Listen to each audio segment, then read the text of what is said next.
ஸ்ரேயா மகளா இப்படி ஆச்சரியமா இருக்கே.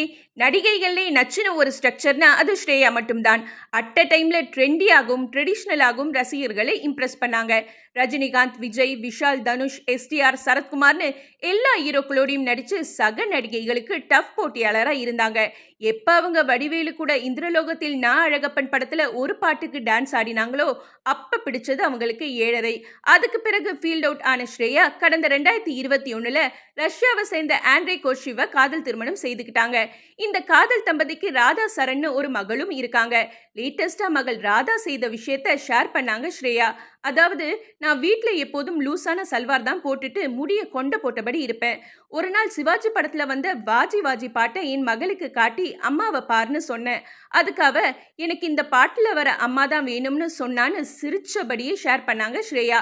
இத பார்த்த ரசிகர்கள், நல்லவேளை கந்தசாமி படத்துல வந்த மியாவ் மியாவ் பூனை பாட்டை காட்டி மகள் கிட்ட ஸ்ரேயா எதுவும் பேசலன்னு கிண்டல் பண்ணி கமெண்ட் பண்றாங்க.